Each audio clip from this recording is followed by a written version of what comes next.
We start this hour in the Korean Peninsula, and North Korea has demanded a detailed explanation from South Korea after accusing Seoul of flying a drone into its territory earlier this month. The demand was issued by Kim Jong-un's sister, a key power figure in Pyongyang, as tensions rise over the alleged airspace violation. North Korea claims the drone crossed the border from South Korea's Gangwon region into the city of Kaesong and says it shot the device down, releasing images of what it calls the wreckage. South Korea has firmly denied the accusation, saying the drone shown is not operated by its military and that no such flight took place at the time mentioned by the North. Seoul has launched a swift joint military and police investigation, including the possibility that a civilian-operated drone may have been involved.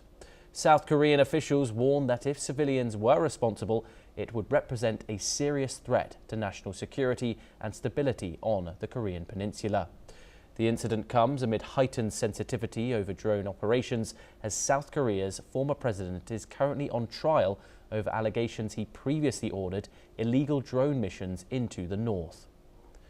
Joining us now to discuss this is Andrew K.P. Leung. He's a China strategist and joins us live from Hong Kong. Andrew, thank you very much for joining us. Drone incidents here are an extremely sensitive topic on the Korean Peninsula. North Korea treats airspace violations as an act of provocation. What are your views on this recent development in North Korea? Well, there are a number of troubling dynamics involved in the current situation.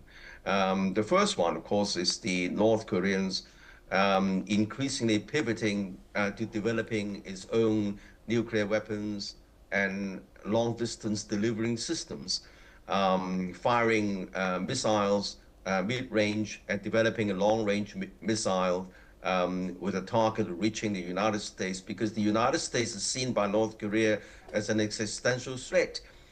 Kim Jong-un has been fed up with the so-called six-party talks, and President Trump, when he first gained the White House, crossing the border to shake hands with him, all came to nothing, because the United States started the so-called negotiations with a one-sided demand for total surrender before even considering any concessions. So after so many years, the North Korean is now hell-bent to developing their own nuclear weapons and long-range delivering systems. And of course, that would rattle the security and stability of the Korean Peninsula vis-a-vis South Korea, and on which there are American military personnel, because there was a kind of defense agreement between South Korea and the United States.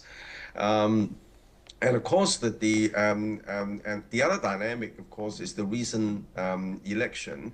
The previous South Korea president was regarded as an American lackey, and of course is now found to be suspected of corruption and other misbehavior. And he's been arrested and put on trial. And of course, the South Korean situation is still relatively unstable, because the South Korean population is now aging quite rapidly. Most South Korean young people do not want to get married, do want to have children, and the economy is now stalling. And then the last they want is a destabilizing situation in the Korean Peninsula. And now that this drone incursion happened, for whatever reason, there are two sides of the narratives. But be that as it may, of course, the relationship between South Korea and North Korea has been soured because of the dynamics I've outlined. And Andrew, South Korea has provided an explanation saying that this drone isn't used in its military operations. It's also said that the North and the South should work together in an investigation to determine where this drone came from. Why isn't the North accepting Seoul's statement here? Well, of course, the North Korea doesn't believe that that is necessarily the case, whereas the South Koreans, because if there is a joint kind of investigation, there are all sorts of evidence which were could have been hidden in the first place.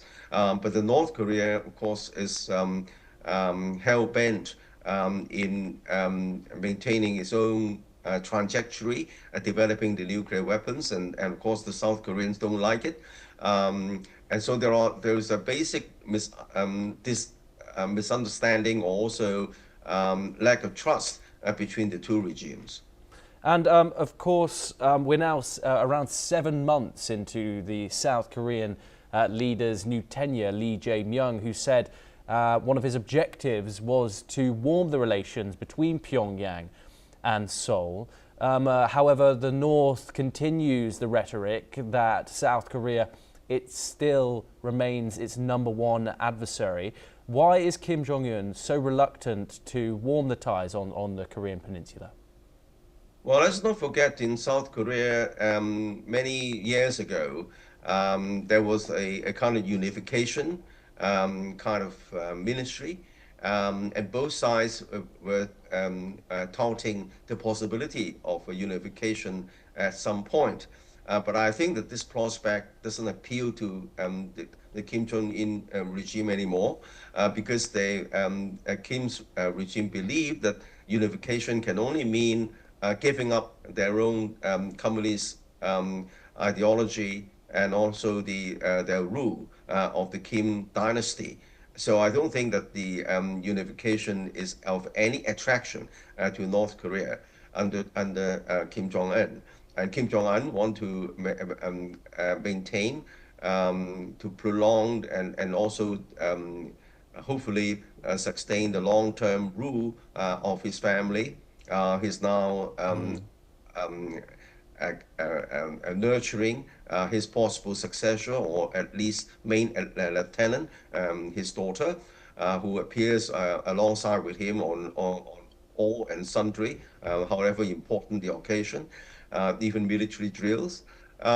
So I don't think that that drives a wedge between the two countries. And well, let's face it, the Korean War never ended. The two sides were only agreed to an armistice. Armistice means freezing the situation on the ground at a particular point in time. And I think that both regimes are literally at war.